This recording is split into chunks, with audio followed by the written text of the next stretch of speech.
오늘 저는 두 번째 시리즈 말씀을 좀 나누기 원하는데요. 두 번째 시리즈 말씀의 제목은 하나님의 역사는 기도로 시작된다라는 것입니다. 여러분 믿으십니까? 하나님의 역사는 기도로 시작된다. 올 한 해도 우리 교회 가운데 기도로 하나님의 역사들이 이루어졌고 또 우리는 그 현장 가운데 서 있습니다. 그렇죠? 여러분은 어떤 일을 행하기 전에 기도로 준비해 본 적이 있으신가요? 네, 많은 일들을 준비하고 계시고 어떤 분은 사업을, 어떤 분은 결혼을, 어떤 분은 새로운 직장을 또 다양한 것들을 준비하고 계실 거라 생각되는데 그래서 그렇게 기도하지 않는 것이 괜찮은 것일까라는 그런 생각을 해봐야 된다고 생각합니다. 성공하는 소그룹 리더의 8가지 습관이라는 책을 보면 죄송합니다. 거기에 이런 내용이 있습니다. 루터교의 창시자로서 매우 바쁘게 사역했던 마르틴 루터, 우리가 잘 아시죠? 종교 개혁을 일으켰던 사람입니다. 마르틴 루터는 시간과 노력을 절약하게 해주는 기도의 능력을 알고 있었어요. 그래서 어느 날 이발소에 가서 머리를 자르고 수염을 자르고 있는데 이발사가 이렇게 질문했습니다. 아니 루터 씨, 어떻게 그렇게 많은 사역을 그렇게 감당할 수 있습니까? 라고 물었더니 루터가 이렇게 대답했어요. 저는 아주 바쁜 날이 아니면 보통 하루에 2시간 기도합니다. 바쁜 날은 3시간 기도하고요. 이렇게 얘기했어요. 되게 아이러니한 말 아니겠습니까? 보통은 3시간을 기도하고 바쁘면 2시간을 기도하는 게 우리의 상식인데 마르틴 루터는 거꾸로 이야기했어요. 왜 그는 그렇게 이야기할 수 있었을까요? 그것은 기도의 중요성을 알았기 때문에 그렇습니다. 그가 이 말에 어떤 뜻을 포함하고 있었냐면 사람이 일을 하면 사람이 할 수 있는 일을 하지만 사람이 그때 기도를 하면 하나님께서 일하신다 라는 것을 그가 믿었기 때문에 그는 이러한 말을 할 수 있었던 것입니다. 여러분은 이렇게 말하는 사람을 본 적이 있으십니까? 저는 이번 주에 너무나 기도를 많이 했어요. 너무너무 많이 했어요 라고 말씀하시는 분들을 본 적이 있으십니까? 우리는 대부분 그렇게 말하기보다 오히려 이렇게 말하죠. 이번 주에도 기도를 너무 못했어요. 이번 주에도 기도할 시간이 너무 부족했습니다 라고 말하는 부분이 더 많다라고 생각을 합니다. 그런데 여러분 이걸 아십니까? 우리의 기도는 모든 것을 더 좋게 만드는 유일한 방법입니다. 기도만이 하나님의 능력을 경험케 하고 기도만이 우리를 영적으로 깨어있게 해주며 기도만이 우리에게 주어진 사명을 끝까지 감당케 합니다. 그래서 우리는 어떤 일을 하기에 앞서서 먼저 하나님 앞에 기도로 준비해야 하는 것입니다. 하나님께서 그 계획 가운데 먼저 앞서 일하시도록, 또한 이 일을 통해서 내가 영광을 취하는 것이 아니라 하나님께서 영광을 취하시도록 우리는 기도해야 하는 것이죠. 우리는 지난주에 무너진 성읍 예루살렘을 바라보며 금식하며 기도하는 느헤미야에 대해서 함께 나누었습니다.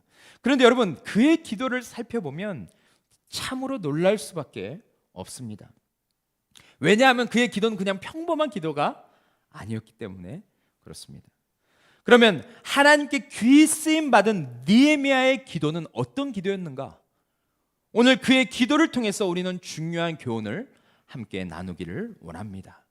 첫 번째, 느헤미야의 기도는 하나님을 인정하는 기도였습니다. 저번 주에 살펴본 것처럼 느헤미야는 먼저 하나님의 마음을 품고 기도했던 사람이었습니다. 그렇기 때문에 자신이 살아본 적이 없고 또 가본 적도 없던 그 예루살렘, 하나님의 마음이 향했던 그 예루살렘을 위해서 기도할 수 있었던 것이죠. 그런데 여러분, 그의 기도를 잘 살펴보면 그는 지금 하나님의 마음을 장착했을 뿐만 아니라 하나님을 인정하는 기도를 하고 있어요. 우리 5절을 함께 보십시오. 이르되 하늘의 하나님 여호와 크고 두려우신 하나님이요 주를 사랑하고 주의 계명을 지키는 자에게 언약을 지키며 긍휼을 베푸시는 주여 간구하나이다 라고 그는 말하고 있습니다. 여러분, 지금 느헤미야는 하나님이 어떤 분이라고 말하고 있습니까? 그는 페르시아의 노예 신분으로 있었지만 부모님을 통해서, 유대인이었던 그의 부모님을 통해서 하나님이 어떤 분이신지를 배웠습니다. 말로 배웠죠. 그래서 그는 이렇게 고백합니다. 먼저 무엇을 얘기하고 있습니까? 하늘의 하나님이라고 말합니다. 이 말은 하나님이 이 땅을 초월해서 계시는 분이심을 인정하는 것입니다. 하나님이 이 땅을 초월해서 계시는 분일 뿐만 아니라 그분은 전지전능하시고 하늘에서 온 우주를, 온 땅을 다스리시는 분이심을 고백하고 있어요. 자신의 상황과 이스라엘 백성들의 모든 상황을 아시고, 다 아시고 그 모든 상황을 이끌어 가시는 분이심을 고백하고 있는 것입니다. 또한 두 번째는 크고 두려운 하나님이라는 것을 말하고 있어요. 이것은 무엇이냐면 하나님은 범죄하고 회개하지 않는 자에게는 두려운 하나님이 맞습니다. 하지만 하나님의 계명에 순종하는 그런 자들에게는 긍휼을 베푸시는 사랑의 하나님이심을 이야기하고 있는 것입니다. 5절 하반절에서 이 말을 반복하고 있지 않습니까? 주를 사랑하고 주의 계명을 지키는 자에게 언약을 지키시며 어떻게 하신다고 했습니까? 긍휼을 베푸시는 주님이시다 라고 고백하고 있습니다. 느헤미야는 이스라엘 백성들이 하나님의 명령에 불순종하고 자기가 원하는 길로 갔기 때문에 포로 생활을 할 수밖에 없었음을 알았습니다.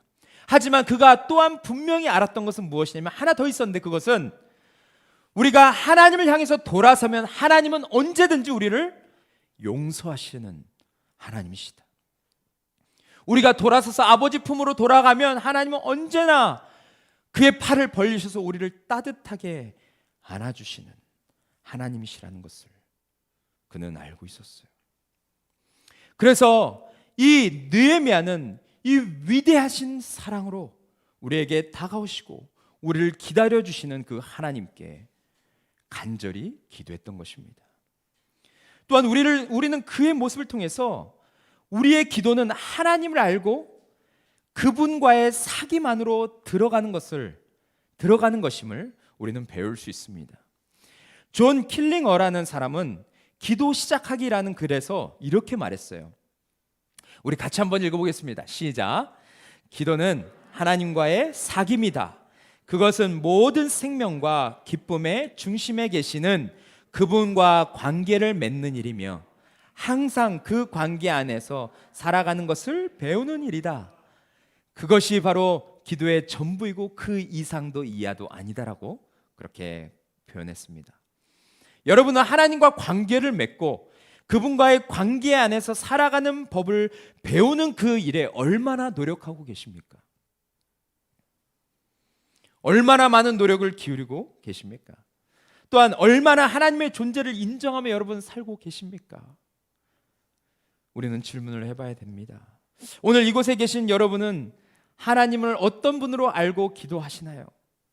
여러분도 하나님이 전지전능하시고 온 우주를 다스리시는 하나님이심을 믿으십니까? 지금도 우리의 마음을 감찰하시고 우리가 골방에 홀로 있을 때에도 우리를 지켜보시고 우리와 함께 하시는 하나님이심을 여러분 믿으십니까? 저는 사무엘하를 묵상하면서 정말 놀란 것이 있습니다. 사무엘하 11장에 보면 누가 등장합니까? 어렸을 때부터 하나님을 경외함으로 골리앗과 담대히 싸워서 이긴 다윗이 나옵니다. 근데 그가 다윗 왕이 되었죠. 왕이 되었습니다. 그런데 지금 그 다윗이 어떻게 합니까? 에덴 동산에서 하나님을 밀어내고 죄를 지었던 첫 인간들처럼 그도 지금 하나님 앞에서 죄를 짓고 있습니다. 안목의 정욕에 빠져서 bat세바라는 그 매혹적인 여인을 취하게 됩니다. 그리고 그녀가 임신했다는 소식을 듣게 되자 그녀의 남편이었고 또 충신이었던 우리아를 죽이게 되죠.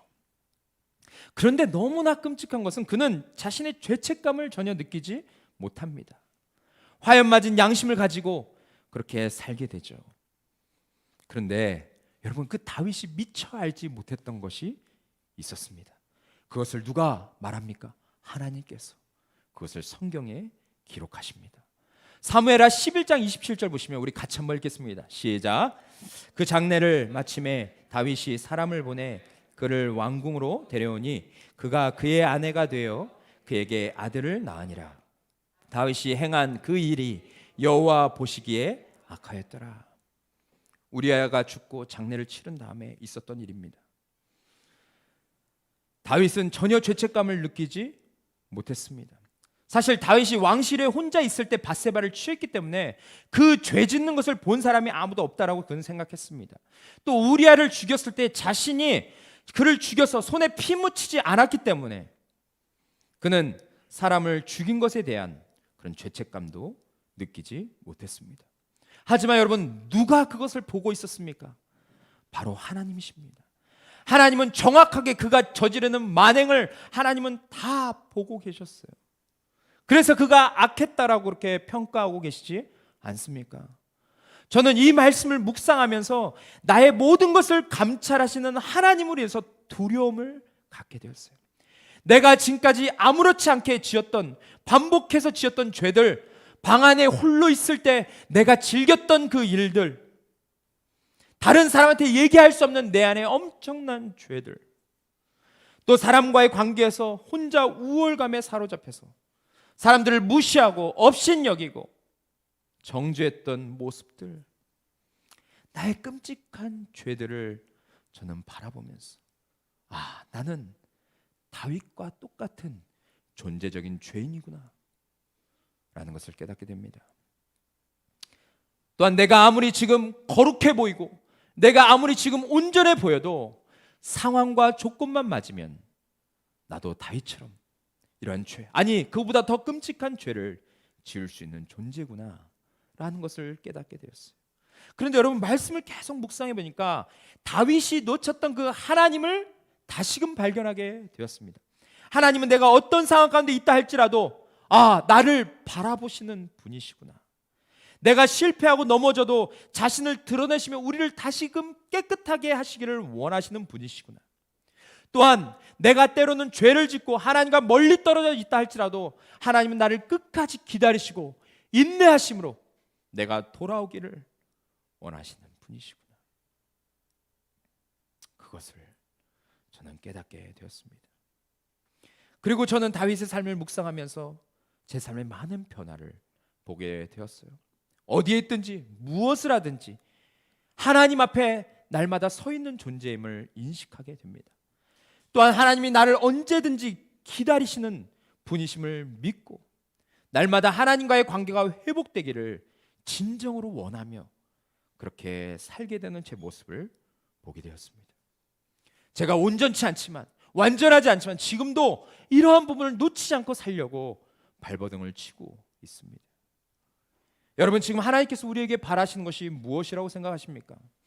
하나님을 제대로 알고 그분과 친밀한 관계를 맺기를 여러분, 하나님은 오늘도 간절히 원하시지 않겠습니까?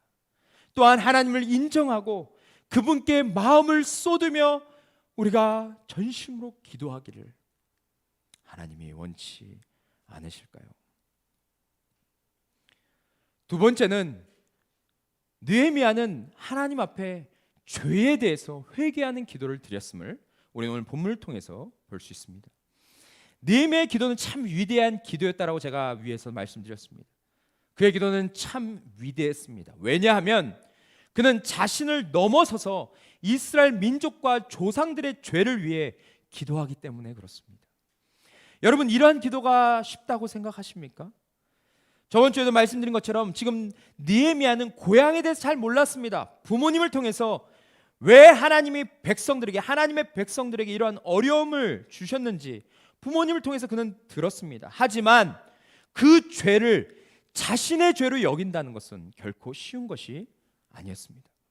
단적으로 우리 주변에서 생각해 봤을 때 내 형제의 잘못, 내 형제의 실수를 내 죄라고 인정하는 것, 그것도 쉽지 않은데 어떻게 잘 알지도 못하는 조상들, 그들을 위해서 그들의 죄를 내 죄라 여길 수 있겠습니까? 모든 사람들은 죄에 대해서 기피하고 핑계를 대고 어떻게든 그것을 피하려고 하는 것이 당연한 태도인데 느헤미야는 그렇게 반응하지 않고 자신의 조상들에 대해서, 자신의 민족들의 죄에 대해서 그는 정면으로 나아가는 것을 보게 됩니다. 하나님 앞에서 모든 죄가 해결되기를 간절히 바라는 마음으로 그는 기도했던 사람임을 볼 수 있습니다. 6절 보시면 이렇게 이야기합니다. 이제 종이 주의 종들인 이스라엘 자손을 위하여 주야로 기도하오며 라고 말하는 부분이 나옵니다. 여기서 느헤미야는 종이라는 단어를 반복해서 사용하고 있는데 그 이유는 종은 하나님과의 관계를 명확하게 하는 단어이기 때문에 그렇습니다. 여러분, 하나님이 주인이시고 우리는 종이라는 것을 우리는 이 부분을 통해서 알 수 있죠. 그러니까 이 단어를 사용했던 이유는 무엇이냐면 우리는 또한 이스라엘 백성들은 하나님의 소유라는 것을 강조하기 위함입니다. 하나님, 저와 이스라엘 백성이 하나님의 소유가 아닙니까? 하나님이 직접 흙으로 빚어서 만드시고 여기까지 인도해 주신 하나님의 사람들 아닙니까? 그러니 하나님, 저희를 불쌍히 여겨주세요. 하나님, 저희를 용서해 주십시오 라고 말하는 것이 아니겠습니까?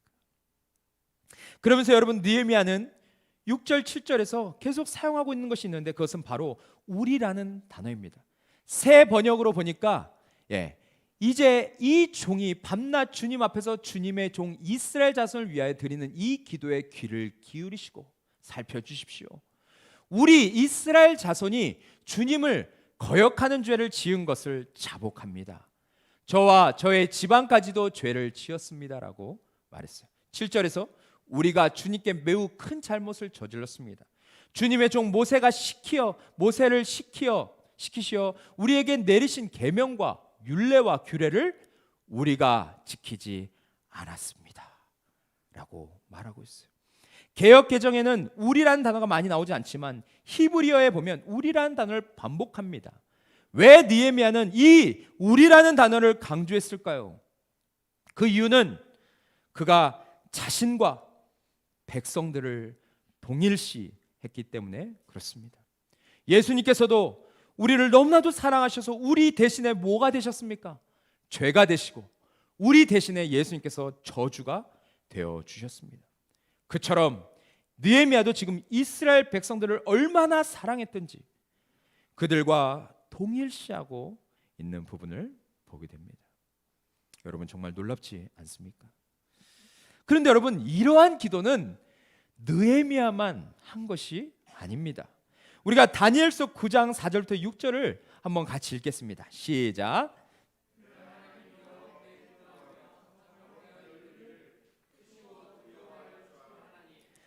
사랑하고 주의 계명을 지키는 자를 위하여 언약을 지키시고 그에게 인자를 베푸시는 이시여, 우리는 이미 범죄하여 패역하여 행악하며 반역하여 주의 법도와 규례를 떠나싸우며 우리가 또 주의 종 선지자들이 주의 이름으로 우리의 왕들과 우리의 고관과 조상들과 온 국민에게 말씀하신 것을 듣지 아니하였나이다 라고, 그렇게 다니엘도 그 조상들의 죄를 자신의 죄라고 여기며 그렇게 기도하는 것을 보게 됩니다. 그리고 또한 한 사람이 더 있습니다. 에스라를 보면 알 수 있죠. 에스라 9장 6절 보시면 이렇게 말합니다. 말하기를 나의 하나님이여, 내가 부끄럽고 낯이 뜨거워서 감히 나의 하나님을 향하여 얼굴을 들지 못하오니 이는 우리 죄악이 많아 정수리에 넘치고 우리의 허물이 커서 하늘의 미침이니이다, 이렇게 말하는 것을 보게 됩니다. 이들은 모두 조상과 민족의 죄를 자신의 죄로 여기며 기도했음을 보게 되죠. 그런데 여러분, 이들은 어떤 죄를 지은 걸까요? 다니엘과 에스라가 말한 죄와 느헤미야가 말한 죄가 다른 것일까요? 아닙니다. 그들은 동일한 죄를 반복해서 짓고 있었고 그것에 대해서 지금 언급하고 있는 것입니다. 우리가 그래서 어디서 알 수 있냐면 본문 7절에 보면 알 수 있어요. 우리 같이 한번 읽겠습니다. 시작. 주를 향하여 크게 악을 행하여 주께서 주의 종 모세에게 명령하신 계명과 율례와 규례를 지키지 아니하였나. 여기서 분명하게 이야기하고 있죠. 이스라엘의 죄는 다름이 아닌 하나님께서 그 이스라엘 백성들에게 주신 십계명과 모세 오경을 지키지 않았어요. 그 중에서 가장 무서운 죄, 우상 숭배하는 죄를 반복해서 지었음을 여기서 말하고 있습니다. 열왕기하에 보면 그것을 이야기하고 있는데 7절 8절 우리 남성분만, 우리 형제들만 함께 읽겠습니다. 시작. 이 일은 이스라엘 자손이 자기를 애굽 땅에서 인도하여 내사 애굽의 왕 바로의 손에서 벗어나게 하신 그 하나님 여호와께 죄를 범하고 또 다른 신들을 경외하며 여호와께서 이스라엘 자손 앞에서 쫓아내신 이방 사람의 규례와 이스라엘 여러 왕이 세운 율례를 행하였음이라 라고 말하고 있어요. 여러분, 우리 그 다음은 자매님들이 한번 읽어보겠습니다. 시작. 또 여호와께서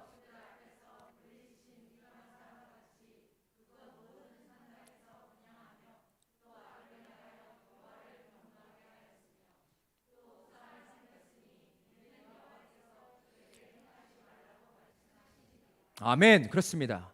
그 다음에 또 뭐라고 얘기하냐면 여호와여 율례와 여호와께서 그들의 조상들과 더불어 세우신 언약과 경계하신 말씀을 버리고 허무한 것을 뒤따라 허망하며 또 여호와께서 명령하사 따르지 말라 하신 사방 이방 사람을 따라 그들의 하나님 여호와의 모든 명령을 버리고 자기들을 위하여 두 송아지 형상을 부어 만들고 또 아세라 목상을 만들고 하나님의 1월 성신을 경배하며 또 바알을 섬기고라고 계속해서 말하고 있어요. 이스라엘 백성들의 죄는 무엇입니까? 바로 우상 숭배를 멈추지 않았다라는 것입니다. 하나님께서 가장 싫어하시고 하나님을 경노케 하는 것임을 알면서도 그들은 영적인 간음을 즐겨 행했음을 말하고 있습니다. 그런데 이러한 우상 숭배가 언제부터 보이지 않게 되었습니까? 그것은 바로 포로 이후에 그들이 포로 생활하고 거기서 풀려난 이후부터 그들은 우상 숭배를 더 이상 하지 않게 되었음을 말하고 있어요. 호세아 3장 3절부터 5절까지 말하고 있는데 우리 5절만 같이 읽겠습니다. 시작. 그 후에 이스라엘 자손이 돌아와서 그들의 하나님 여호와와 그들의 왕 다윗을 찾고 마지막 날에는 여호와를 경외함으로 여호와와 그의 은총으로 나아가리라. 아멘. 그렇게 이야기하고 있습니다. 포로 이후부터 그들은 이제 더 이상 우상 숭배를 하지 않았음을 그렇게 말하고 있는 것이죠. 그럼 여러분, 하나님께서 그들에게 포로의 시기를 겪게 하신 이유가 무엇일까요? 그들이 고통스럽고 그들이 괴롭고 그들이 정말 눈물로 보낼 수밖에 없는 그러한 시간을 왜 하나님이 허락하셨을까요? 또 느헤미야가 이렇게 민족의 죄를 회개했던 이유가 무엇일까요? 김남준 씨가 쓴 돌이킴이라는 책에 보면 이렇게 말합니다. 제가 한번 읽어보겠습니다. 때로는 그가 스스로 하나님을 거스르고 불순종한 삶을 살면서도 자신이 그러한 줄 모를 수도 있습니다. 하나님은 이러한 사람들을 책망하심으로 당신과의 관계로 돌아오도록 일깨우십니다. 하나님의 말씀을 통해 깨닫고 회개하도록 책망하시는 것입니다. 이것은 종종 징계로 나타납니다. 하나님은 당신의 사랑하는 자녀들을 사람답게 만드시기 위해서 징계하십니다. 그 징계가 당신의 자녀들에게 아프고 고통스러운 줄 아시면서도 하나님은 그들을 사랑하시기 때문에 징계하십니다. 이러한 징계는 당신의 자녀들을 당신의 사랑의 품으로 돌아오게 하기 위함입니다 라고 말합니다. 하나님께서 이스라엘 백성들을 징계하신 이유가 무엇이라고 말하고 있습니까? 여기서 반복해서 말하는 것은 그들이 마음을 돌이켜서 하나님께 나오기를, 하나님께 돌아오기를 원하시기 때문이다라고 말하고 있습니다. 또한 그들이 우상 숭배의 삶을 정리하고 살아계신 하나님을 바라보고 하나님을 높이기를 원하기 때문이다라고 말하고 있어요. 느헤미야는 이러한 하나님의 마음을 누구보다 잘 알고 있었습니다. 하나님이 징계하셔서 그들이 돌아와서 이제 다시 하나님과 온전한 관계가 회복되기를 하나님이 간절히 원하신다는 것을 느헤미야는 알고 있었습니다. 하지만 그들에게 문제가 있었습니다. 무엇입니까? 하나님께 나아가는 데서 장애물이 있었는데 그것은 바로 그들 안에 있는 죄였습니다. 그래서 느헤미야는 그 죄를 해결하기 위해서 하나님과 이스라엘 백성 사이에서 그 죄를 용서해달라고 하나님 앞에 기도할 수밖에 없었던 것이죠. 저는 여러분과 제가 느헤미야처럼 하나님의 마음을 알아서 나를 넘어서 정말 다른 사람들을 위해서 기도하는 중보자로 서는 그런 여러분과 제가 되기를 원합니다. 나의 죄에 대해서 민감해질 뿐만 아니라 우리 가족의 죄, 남편의 죄와 자녀들의 죄, 또한 우리 교회 공동체의 죄, 더 나아가서 한국 땅의 죄를 위해서 정말 하나님의 마음을 품고 애통함으로 기도하는 그런 기도의 사람이 되었으면 좋겠습니다. 마지막 세 번째는 느헤미야는 하나님의 도우심을 구하는 기도를 한 사람이었습니다. 느헤미야에게 있어서 분명한 목표가 있었어요. 그것은 무엇입니까? 바로 이스라엘 백성들이 하나님과 다시 친밀감을 회복하는 것입니다. 또 그 일을 통해서 정말 그들이 예전에 하나님께 받았던 그 축복들을 누리고 다시 하나님께서 이끄시는 그 가나안 땅에 들어가서 그것을 재정복하고 하나님과 새로운 삶을 시작하기를 원하셨다는 것이죠. 그래서 그의 기도는 하나님을 인정하고 회개하는 기도뿐만이 아니라 하나님의 마음이 있는 곳을 향한 기도를 드리게 됩니다. 우리가 너무나 잘 아는 마태복음 6장 33절 말씀, 그런즉 너희는 먼저 그의 나라와 그의 의를 구하라. 그리하면 이 모든 것을 너희에게 더하시리라 라고 말씀하신 것처럼 그는 하나님의 마음이 있는 곳, 무너진 성벽을 재건하는 그 일을 위해서 본격적으로 기도하기 시작합니다. 그의 기도는 이렇죠. 우리 8절 보시면 8절에 무엇을 말하고 있습니까? 우리 같이 한번 읽겠습니다. 시작.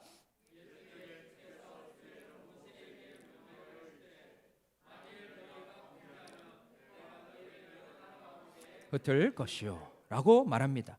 8절과 9절은 서로 대조되는 것을 이야기하는데 먼저 8절은 무엇을 말하냐면 먼저는 옛적에 모세에게 말씀하신 것처럼 너희가 범죄를 하면 만약에 나를 무시하고 내 명령을 지키지 않고 여전히 우상 숭배하면 내가 너희를 여러 나라 가운데 흩을 것이다 라고 말씀하셨는데 그 말씀을 언제 하셨습니까? 신명기 28장 64절에서 말씀하셨어요. 근데 이 말씀을 이미 오래전에 모세에게 하신 이 말씀을 하나님이 이루셨음을 말하고 있죠. 또한 9절의 말씀은 무엇을 말하고 있습니까? 그러나 만일 내게로 돌아와 내 계명을 지켜 행하면 너희 쫓긴 자가 하늘 끝에 있을지라도 내가 거기서부터 그들을 모아 내 이름을 두려고 택한 곳에 돌아오게 하리라 하신 말씀을 이제 청하건대 기억하옵소서라고 말하고 있습니다. 여기서 말씀은 무엇을 말하고 있습니까? 하나님이 만일 너희가 내 말을 들으면 내 계명에 순종하면 내가 다시 너희를 모으겠다라고 말씀하시고, 근데 이것도 여러분 그 앞에 이미 하나님께서 말씀하신 겁니다. 신명기 30장 1절에서 내가 내게 진술한 모든 복과 저주가 내게 임함으로 내가 내 하나님 여호와로부터 쫓겨간 모든 나라 가운데서 이 일이 마음에 기억이 나거든 2절 너와 내 자손이 내 하나님 여호와께로 돌아와 내가 오늘 내게 명령한 것을 온전히 따라 마음을 다하고 뜻을 다하여 여호와의 말씀을 청종하면 3절 내 하나님 여호와께서 마음을 돌이키고 너를 긍휼히 여기사 포로에서 돌아오게 하시되 내 하나님 여호와께서 흩으신 그 모든 백성 중에서 너를 모으시리니 4절 내 쫓겨간 자들이 하늘가에 있을지라도 내가 하나님 여호와께서 거기서 너를 모으실 것이며 거기서부터 너를 이끄실 것이라. 내 하나님 여호와께서 너를 내 조상들이 차지한 땅으로 돌아오게 하사 내가 다시 그것을 차지하게 하실 것이며 여호와께서 또 내게 선을 행하사 너를 내 조상들보다 더 번성하게 하실 것이며 라고 하나님께서 미리 이미 오래전에 이스라엘 백성들에게 그렇게 말씀하셨다라는 것입니다. 근데 이스라엘 백성들은 이것을 들었지만 여전히 그들의 선택은 항상 하나님을 버리고 세상에 있는 것을 찾아서 그것을 숭배했던 것임을 보게 되죠. 그러면서 여러분 느헤미야 지금 하나님께서 말씀하신 것을 기억하옵소서라고 계속 강조해요. 여기서 기억해달라는 것은 무엇을 말하는 거냐면 하나님께서 잊으신 것, 하나님께서 까먹으신 것을 기억해달라는 그런 의미가 아닙니다. 이 말은 하나님께서 예전에 말씀하신 대로 그대로 행할 줄 제가 믿습니다라고 하는 그런 믿음의 표현임을 말하고 있습니다. 그러면서 그가 이어서 하는 말이 10절입니다. 뭐라고 말합니까? 우리 같이 한번 읽겠습니다. 시작. 이들은 주께서 일찍이 큰 권능과 강한 손으로 구속하신 주의 종들이요 주의 백성이니이다. 아멘. 여러분 느헤미야가 지금 일찍이 큰 권능과 강한 손으로 구속하신 이것은 지금 어느 때를 지금 말하는 것입니까? 이스라엘 백성들이 애굽의 종되고 포로로 있을 때, 그렇죠? 거기서 하나님께서 약속하신 대로 그들을 출애굽시키는 것을 지금 느헤미야가 말하고 있습니다. 근데 여러분 제가 예전에도 말씀드렸지만 이 출애굽 사건을 계속 말하는 이유는 무엇이냐면 하나님이 어떠한 분이시다라는 것을 말하기 위함입니까? 하나님은 약속하신 바를 반드시 이루시는 신실한 하나님이시다. 하나님은 신실한 하나님이야 라고 말할 때 그 신실한 하나님을 다른 말로 어떻게 말하냐면 너희를 큰 권능과 강한 손으로 그 애굽의 땅에서 건지신 분이야 라고 이렇게 표현했던 것입니다. 하나님의 헤세드 사랑, 헤세드는 신실한 사랑을 말하고 있는데 우리는 항상 하나님 앞에 신실하지 못하지만 하나님은 언제나 우리에게 신실한 하나님이심을 그들에게 말하고 느헤미야는 그 신실한 하나님께 경배하며 지금 기도하고 있는 부분을 보게 됩니다. 그러면서 여러분 이 앞부분도 중요하지만 이제 중요한 부분이 나옵니다. 그것은 바로 11절입니다. 그는 이제 자기가 하고 싶었던 그 이야기, 자기가 하나님 앞에 진짜 기도하고 싶었던 그 기도의 제목을 하나님 앞에 구하고 있습니다. 우리 11절 같이 한번 읽어보겠습니다. 시작.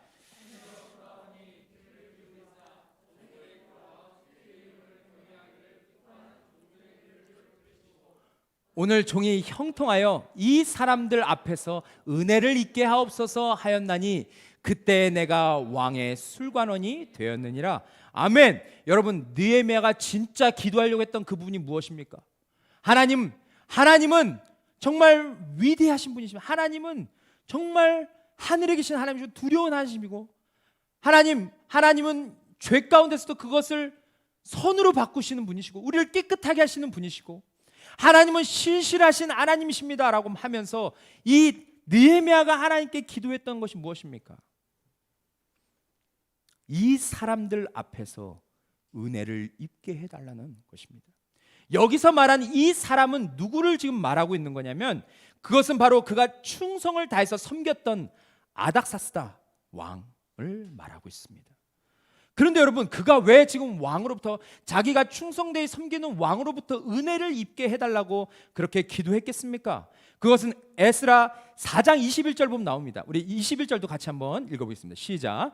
이제 너희는 명령을 전하여 그 사람들에게 공사를 그치게 하여 그 성을 건축하지 못하게 하고 내가 다시 조서를 내리기를 기다리라 라고 말했어요. 이 명령을 이 조서를 지금 누가 내렸냐면 아닥사스다 왕이 내렸습니다.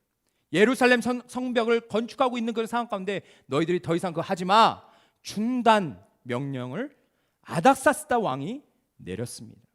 그렇기 때문에 느헤미야가 분명히 알았던 것은 무엇입니까? 이 명령을 철회할 수 있는 것은 누구만 할 수 있는 겁니까?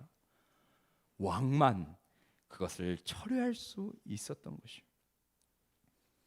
그래서 느헤미야는 하나님은 우리 온 백성뿐만 아니라 그 왕까지도 페르시아 그 강대국의 왕까지도 하나님 주관하시고 움직일 수 있는 하나님 아니십니까? 하나님 아닥사스다 왕의 마음을 변화시켜 주셔서 제가 은혜를 입게 해달라고 그렇게 그는 간절히 기도할 수밖에 없었던 것이죠. 그런데 여러분 그렇게 간절히 기도했는데 그 뒤에 어떤 말이 나옵니까? 이것이 바로 소름 끼치는 일입니다. 그 뒤에 우리 주황색 글씨만 읽겠습니다. 시작. 그때 내가 왕의 술관원이 되었느니라. 아멘. 그렇습니다. 여러분, 이 왕의 술관원이 되었다는 것, 이것은 굉장히 높은 그런 직책이었습니다. 우리나라도 여러분 왕정 시대 때 많은 왕을 음해하는 세력들이 왕을 죽이기 위해서 음식의 독을 타는 일들이 있었습니다. 그래서 왕은 항상 어떤 수저와 젓가락을 사용했습니까? 은수저, 은젓가락을 사용했죠. 또한 왕 옆에는 항상 음식과 술에 독을 타지 않았는가를 확인하기 위해서 하는 신하는 항상 그 음식을 먼저 맛을 보고 그 다음에 왕이 식사를 할 수 있도록, 왕이 술을 드실 수 있도록 그렇게 했었습니다. 그런데 이 당시 여러분 페르시아의 왕입니다. 강대국의 왕입니다. 그를 시해하려는 사람이 얼마나 많았겠습니까? 그래서 왕의 술과 음식에 독을 타려고 하는 사람들이 많았기 때문에 왕에게는 항상 이 술관원이 옆에 있었다라는 것을 보게 되는 것이죠. 그래서 술관원은 늘 술과 음식을 먼저 맛보고, 또 왕이 술과 음식을 먹을 때마다 맛을 봐야 되니까 왕과 얼마나 자주 만났겠습니까? 또 왕의 생명과 관련이 되어 있는 사람이었기 때문에 그는 왕의 신뢰를 받는 그런 사람이었음을 우리는 짐작할 수 있어요. 근데 여러분 잘 보십시오. 그가 하나님 앞에 그 무너진 성벽을 향해서 간절히 기도했을 때 하나님께서 그를 지금 어디에 두셨습니까? 왕의 마음을 바꿀 수 있는, 왕과 자주 이야기할 수 있는 그 술관원으로 하나님께서 등극시키시는 것을 보게 됩니다. 여러분 별로 놀랍지 않게 여기시는데 이건 굉장히 놀라운 일이죠. 오늘 이 말씀을 통해서 우리에게 주시는 메시지가 무엇입니까?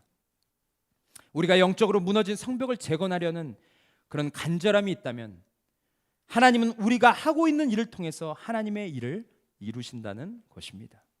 제가 술 맡은 관원인데 어찌 왕에게 예루살렘에 대해서 이야기할 수 있습니까? 라고 여러분 그는 말하지 않았습니다.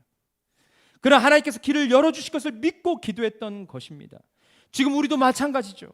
내가 하고 있는 일, 세상에서 직급, 역할, 그것이 중요한 것이 아니라 지금 우리에게 던져지는 이 메시지는 우리의 마음이 어떠하냐라는 것입니다. 나의 마음이 하나님을 향해 있고 하나님께서 원하시는 것을 묻고 그렇게 나아가고 있는가? 지금도 무너진 영역을 바라보면서 정말 내 마음, 하나님이 아파하는 그곳을 향해서 나의 마음이 향하고 또 나의 마음도 아파하고 있는가? 그래서 다른 것을 말하기보다 그 무너진 것을 위해서 함께 기도하고 마음을 쏟고 있는가? 내 삶이 바쁘고 복잡하다 할지라도 그보다 더 시급한 것에 항상 내 마음이 향하고 있는가? 이것을 지금 말하고 있는 것입니다. 지금 우리 함색교회 장년부 사역이 정체되어 있는 것 같고 그렇게 느껴질 때 여러분 어떻게 하고 계십니까?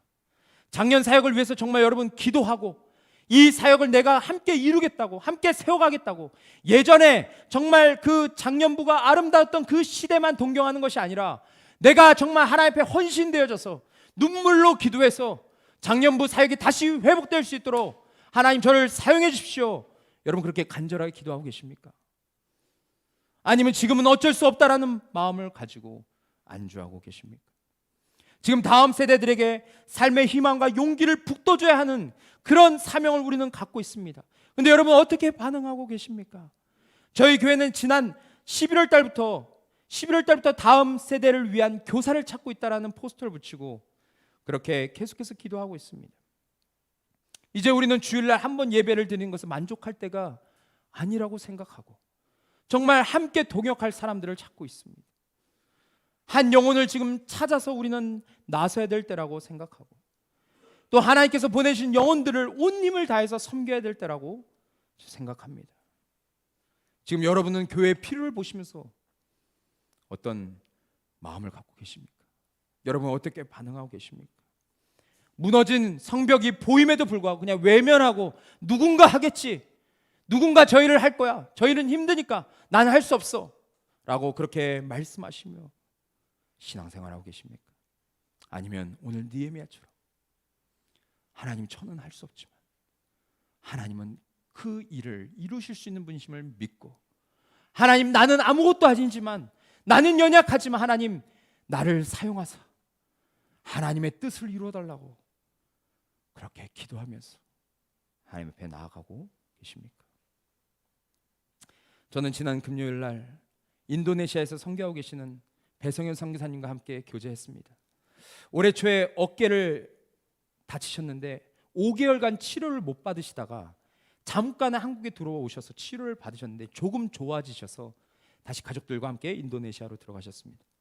그런데 아팠던 부위에 상처가 더 심해져서 매일 통증에 시달리다가 아내와 세 자녀를 인도네시아에 두시고 혼자 한국에 오셨습니다. 그래서 저를 만난 그 날도 병원에서 치료를 받고 오셔서 굉장히 힘들어하시고 오른팔을 아예 사용할 수 없고 그냥 붙이고만 계시는 그런 상황이었습니다. 그런데 그날 선교사님과 꽤 오랜 시간을 교제했는데 선교사님은 그 시간을 통해서 자신의 삶에 하나님께서 하신 일들, 그 엄청난 간증을 막 쏟아부으시면서 눈물을 흘리시면서 그렇게 이야기를 하셨어요. 또한 인도네시아의 상황이, 현지 상황이 어떤지도 말씀해 주셨고, 또한 앞으로 함색교회가 선교 사역을 위해서 어떻게 쓰임받았으면 좋겠는지에 대한 그런 비전도 이야기해 주셨습니다.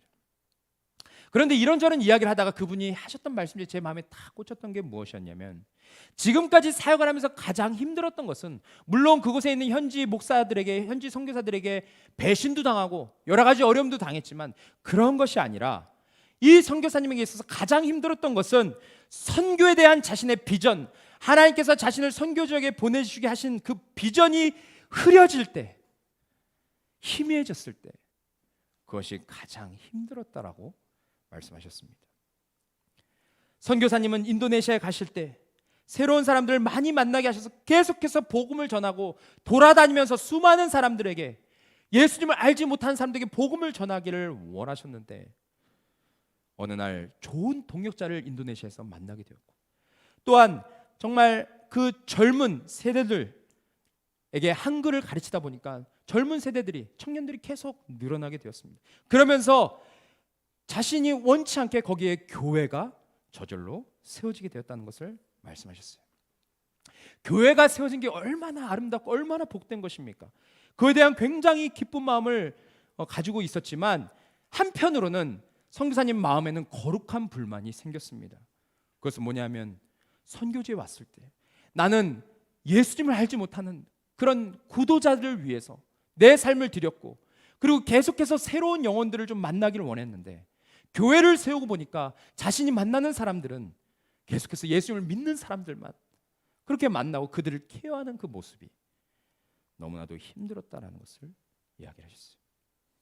그러면서 하나님께 기도하기를, 자신을 하나님 원주민들이 있는 곳에 또 오지로 계속해서 들어가서 하나님, 제가 하나님께서 처음 제게 보여주셨던 그 비전을 이루게 해달라고 계속해서 기도한다라는 그런 말씀을 해주셨습니다. 물론 지금은 팔이 아파서 그곳의 사역을 중단하고 이곳에 와 계시지만 자신의 마음속에는 계속해서 그러한 마음을 부어주시고 그러한 열정이 식지 않음을 말씀해 주셨어요. 저는 그 이야기를 들으면서 제가 너무나도 부끄럽고 하나님 앞에서 정말 하나님, 이 죄인을 용서해달라고 그렇게 회개하는 시간을 갖게 되었습니다. 왜냐하면 저는 한국에서 풍족하고 여유 있는 목회를, 그런 지향했던 그런 마음들이 제 안에 있었기 때문에 그렇습니다. 그래서 기도하면서 하나님, 그런 마음에서 돌아설 수 있도록 도와달라고 기도했어요. 또한 하나님의 마음을 아는 목회자가 되게 해달라고, 하나님 순수한 열정, 순수한 복음을 전하는 그런 하나님의 사람이 되게 해달라고 그렇게 기도했어요. 또 한국에서 한 영혼을 만나는 게 힘들지만 그래도 한 영혼을 제게 허락해달라고, 이러한 기도를 쉬지 않게 해달라고 기도를 하게 되었습니다.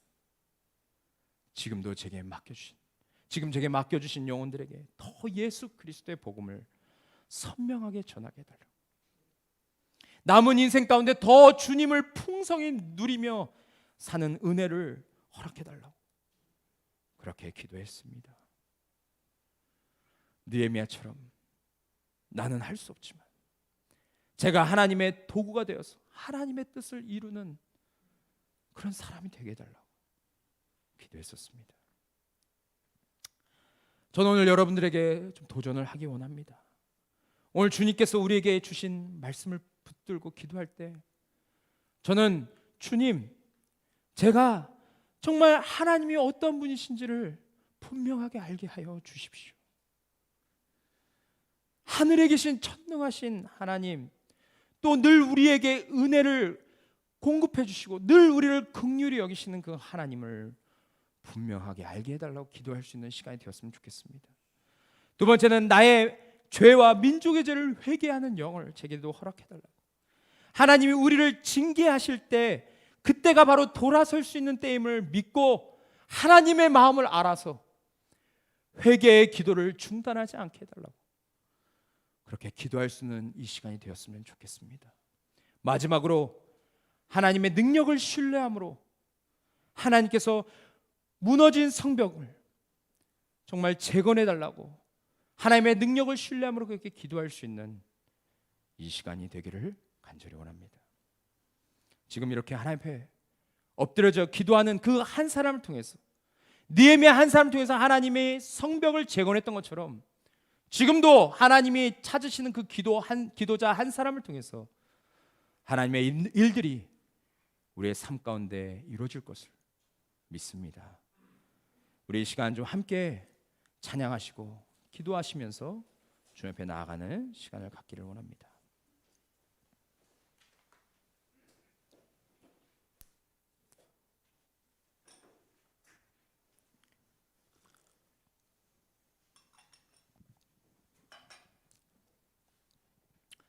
우리 찬양 같이 하기 원하는데요, 가사를 생각하면서 우리 함께 찬양하며 나아가겠습니다. 나의 힘이 되신 여호와여, 나의 힘이 되신 여호와여, 내가 주님을 사랑합니다. 내가 주님을 사랑합니다. 주는 나의 반석이시며 나의 요새시라. 아멘. 주는 나를 건지시는 나의 주, 나의 주, 나의 하나님, 나의 피할 바위시요 나의 방패시라. 나의 하나님, 나의 하나님,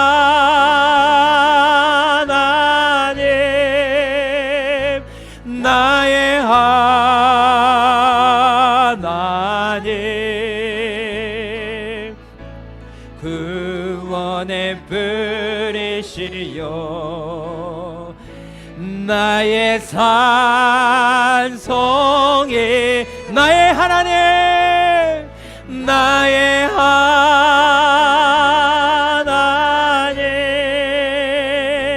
나의 하나님,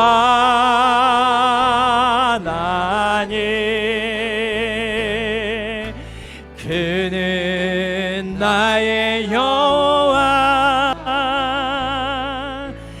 나의 우리 2절 다 함께 찬양합니다. 나의 생명이신, 나의 생명이신 여호와여, 내가 주님을 찬양합니다. 내가 주님을 찬양합니다.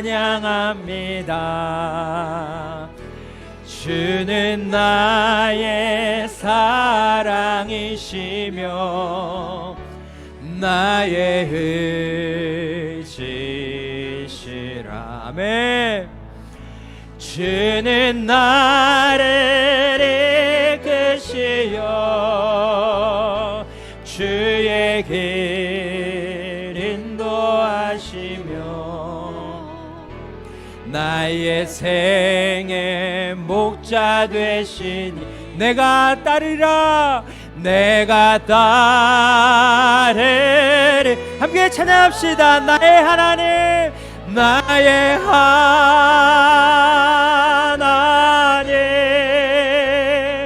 나의 하나님,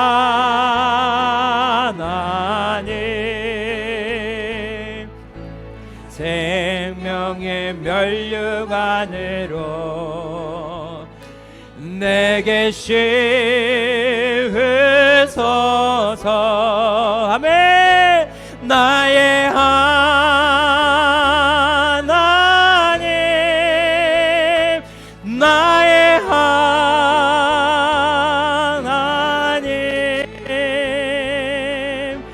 그는 나의 여호와,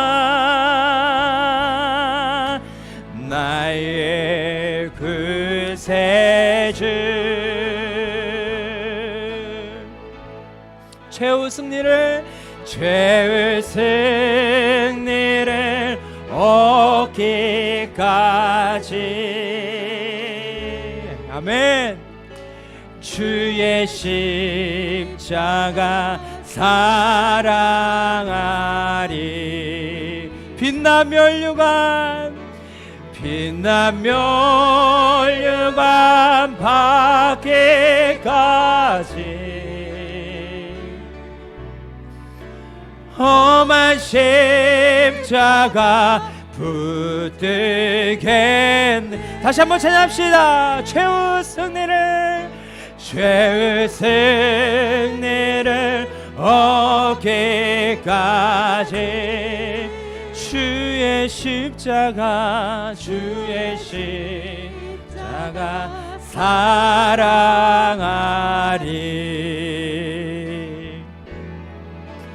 빛난 멸류관 받기까지.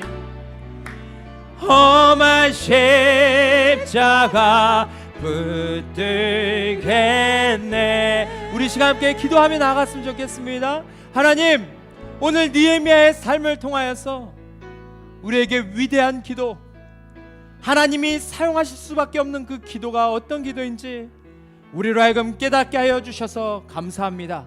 하나님, 우리에게 기도의 영을 다시 한번 회복시켜 주시고 하나님의 마음을 장착하여 주셔서 하나님, 우리가 무너진 성벽을 위하여서, 이 시대에 무너진 영역을 위하여서 하나님의 마음을 품고 애통한 마음으로 기도하며 나아가는 것을 즐겨할 수 있도록 도와주시옵소서. 기도는 정말 하나님의 마음 품은 자들만이 할 수 있는 것임을 우리가 믿습니다.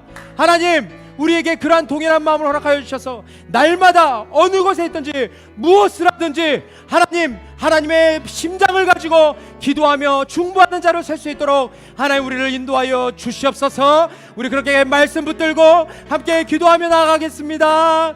아버지, 감사합니다. 하나님, 오늘 우리에게 정말 귀한 은혜의 시간을 허락하여 주셔서 느헤미야를 통하여서 하나님, 정말 하나님이 찾으시는 중보자가 어떠한 자인지를 알게 하여 주시니 감사합니다.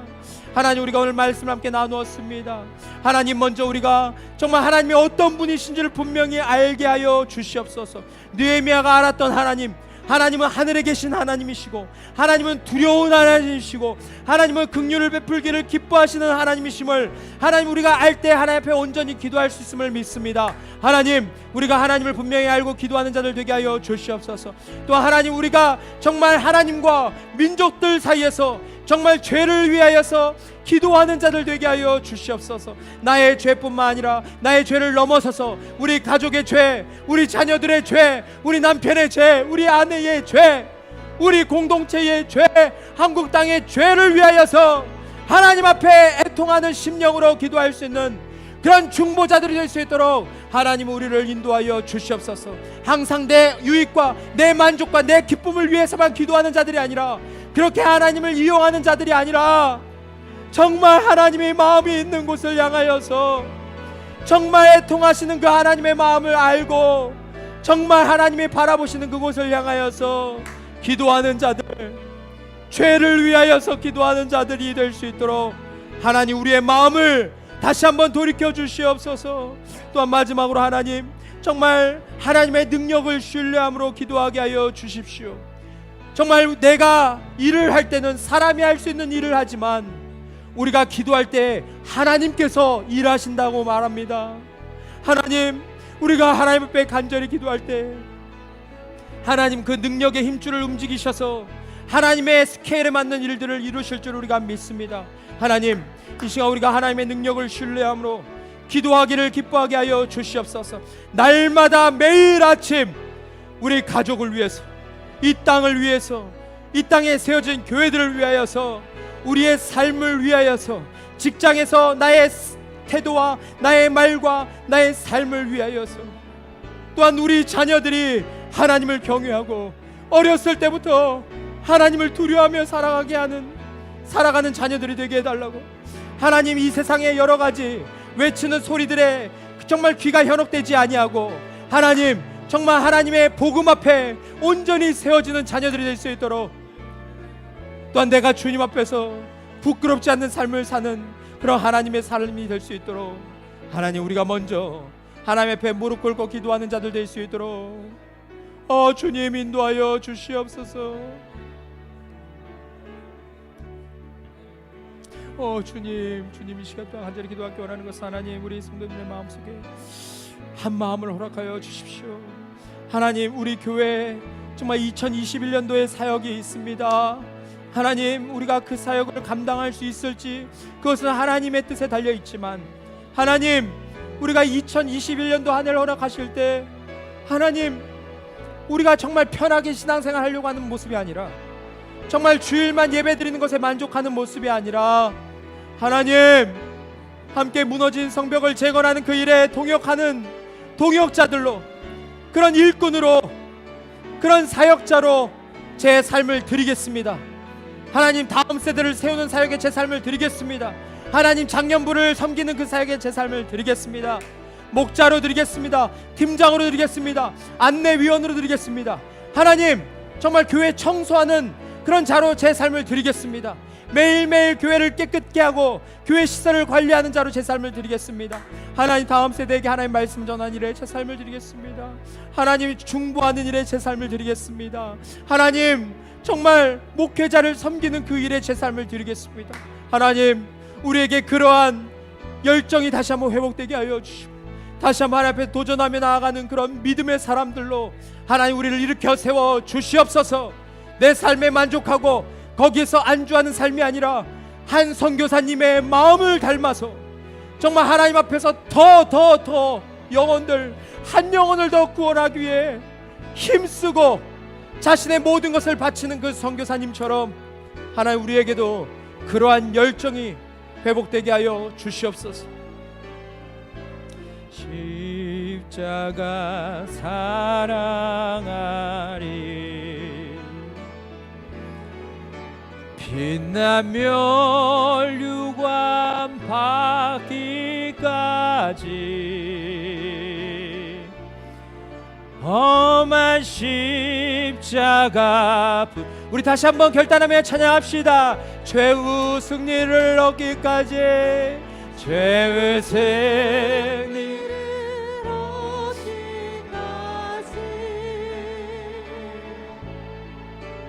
주의 십자가 사랑하리,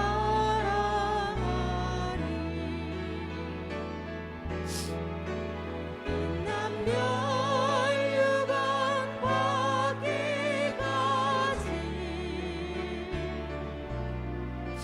험한 십자가 붙들겠네.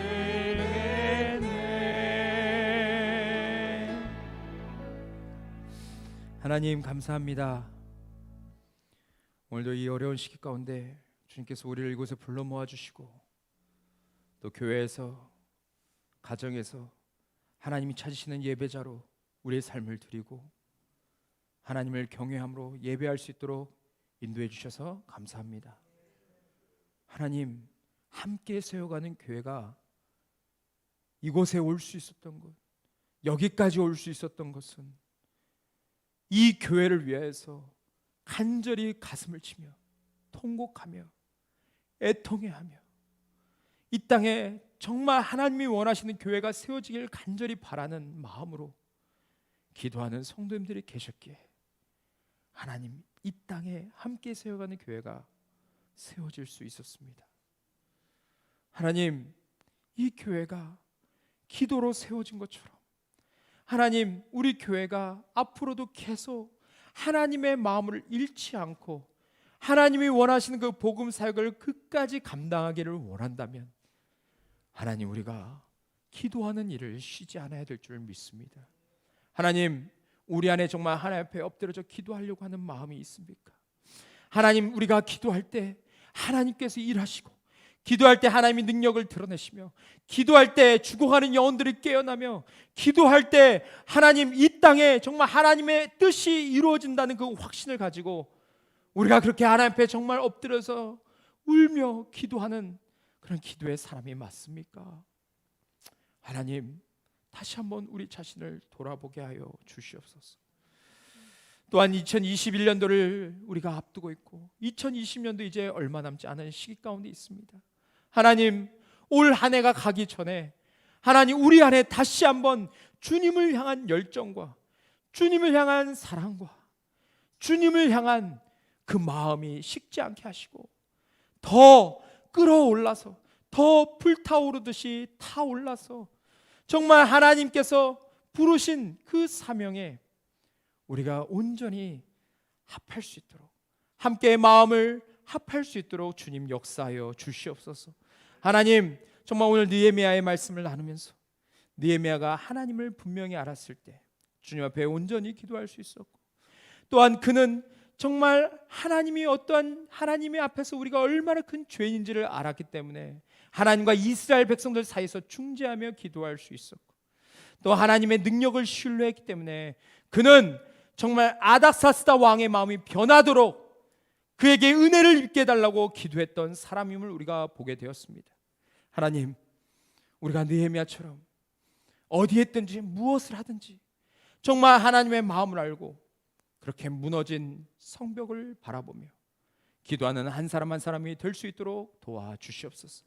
우리 교회 무너진 영역을 바라볼 수 있는 눈을 허락하여 주시고, 그 영역을 바라보면서 함께 애통할 수 있는 마음을 허락하여 주시고, 정말 올 한 해 내가 하나님 앞에 내 삶을 드리지 못했다면 내년에는 더 주님 앞에 성전을 재건하는 그 일에 제가 동역하고 함께 하겠다는 마음을 가지고 그 일에 함께 할 수 있도록 도와주시옵소서. 하나님, 이번 한 주 동안 하나님 앞에 더욱더 우리가 정말 느헤미야처럼 기도하는 시간들을 허락하여 주시고, 1시간 기도하는 사람에게 2시간 기도할 수 있도록, 2시간 기도하는 사람에게 3시간 기도할 수 있도록 우리의 마음을 움직여 주셔서 하나님, 우리가 정말 하나님 앞에 더 많은 것을 아뢰고 기도함으로 하나님의 위대하신 역사를 바라볼 수 있도록 축복하여 주시옵소서. 한 주 동안 주님께서 우리를 통하여서 놀랍고 위대한 일을 행해 주실 줄 믿사오며 우리 주 예수 그리스도의 이름으로 간절히 기도했습니다. 아멘.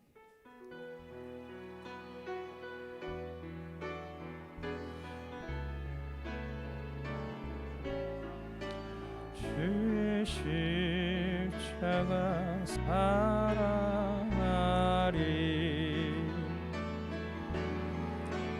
빛나며 유관 받기까지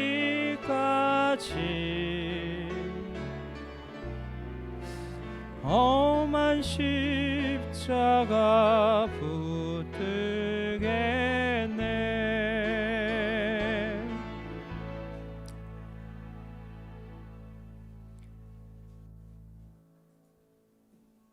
네, 오늘도 나가시는 길에 너무 반갑고 그렇지만 목례로 이렇게 인사해 주시고, 그다음에 위에 올라가셔서 그 김밥이 준비되어 있으니까요, 김밥을 하나씩 챙겨 주셔서 종합교로 가시는 분들은 그 김밥을 들고 이동해 주시고, 또 위에서 드시고 하실 분들은 좀 퍼지셔서 멀리 퍼지셔서